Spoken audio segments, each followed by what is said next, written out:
बहुत समय पहले की बात है। एक छोटा सा गांव था, राहीपुर। वहाँ के लोग सीधे साधे, मेहनती और आपस में बहुत प्रेम करने वाले थे। लेकिन उस गांव की एक चीज बड़ी अजीब थी। वहाँ एक पुराना पीपल का पेड़ था, जिसके पास कोई भी दिन ढलने के बाद नहीं जाता था। गांव में अफवाह थी कि उस पेड़ के पास भूत रहता है। कहते थे कि रात के समय वहां से किसी के हंसने और रोने की आवाज़ें आती थी। कुछ लोगों ने तो यह भी दावा किया था कि उन्होंने उस पेड़ के पास सफ़ेद साया देखा है। गांव के बड़े बुजुर्ग बच्चों को उस पेड़ के पास जाने से मना करते थे। बच्चे तो उस पेड़ के पास दिन में भी नहीं जाते थे। इसी गांव में एक लड़का रहता था जो इन सब बातों से सबसे ज़्यादा डरता था। उसका नाम राघव था। राघव गांव का सबसे छोटा और होशियार बच्चा था। वो रोज स्कूल जाता, अच्छे नंबर लाता और घर के कामों में भी माँ की मदद करता था। लेकिन वो हमेशा सोचता रहता, क्या सच में भूत होते हैं? अगर हैं तो वो हमें क्यों डराते हैं? अगर नहीं हैं तो सब झूठ क्यों बोलते हैं? एक दिन स्कूल में मास्टर जी ने एक पाठ पढ़ाया, डर से जीत। उसमें बताया गया था कि कई बार डर हमारे मन का वहम होता है और जो चीज़ें हमें डरावने लगती हैं उनका सच कुछ और ही होता है।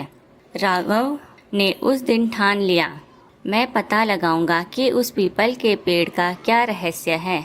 अगले दिन राघव ने अपने 3 सबसे अच्छे दोस्तों को बुलाया, राजू, बबली और गोलू। वह बोला, चलो हम उस पेड़ के पास जाकर देखते हैं कि वहाँ कोई भूत है या नहीं। सब डर गए। बबली बोली कि वहाँ जाने के लिए सबने मना किया है, और अगर तुम वहाँ गए और भूत ने हमको पकड़ लिया तो फिर क्या होगा हमारा? गोलू तो बोला, मैं तो मम्मी से पूछे बिना कहीं नहीं जाऊँगा। लेकिन राजू थोड़ा हिम्मती था। उसने कहा, अगर हम दिन में जाएं और सावधानी से देखें तो शायद कुछ पता चल जाए। अगली सुबह चारों बच्चों ने अपने जेब में नमक, नींबू और हनुमान चालीसा की छोटी किताब रखी, जो उनकी माँ ने सिखाया था कि भूत से बचाव के लिए काम आती है, और निकल पड़े पीपल के पेड़ की ओर। जैसे ही बच्चे पेड़ के पास पहुँचे, वहाँ बहुत शांति थी। लेकिन कुछ देर बाद झाड़ियों से कुछ अजीब सी आवाज़ें आने लगी। शायद कोई जानवर है, राजू बोला।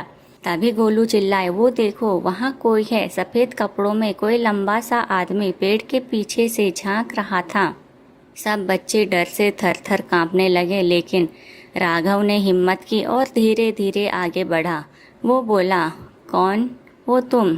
तभी वो भूत धीरे धीरे पेड़ के पीछे से बाहर आया। लेकिन जैसे ही उसकी शक्ल साफ हुई, राघव जोर से हंस पड़ा। अरे, ये तो रामू दादा हैं। रामू दादा गांव के एक बूढ़े अकेले रहने वाले व्यक्ति थे। गांव के लोग उन्हें लगभग भूल चुके थे, क्योंकि उनका घर गांव से थोड़ा सा बाहर था। एक दिन जब रामू दादा अपने पुराने कपड़े पहनकर रात को वहां बैठे थे, तो वहां से जाने वाले लोग उनको देखकर डर गए और वहां से भाग गए थे।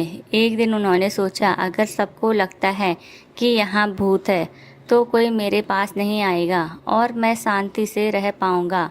बच्चों को जब ये बात पता चली तो वे चौंक गए। राघव बोला, लेकिन दादा आप अकेले क्यों रहते हैं? कोई आपसे बात क्यों नहीं करता? रामू दादा की आंखें भर आई। उन्होंने कहा, मेरे पास कोई नहीं है बेटा। मेरा परिवार शहर चला गया और गांव में सबने मुझे भुला दिया। इसलिए मैं भूत बन गया ताकि कोई मुझे परेशान न करे। बच्चों को बहुत दुख हुआ। बबली बोले, अब आप अकेले नहीं हैं, हम सब आपके दोस्त हैं।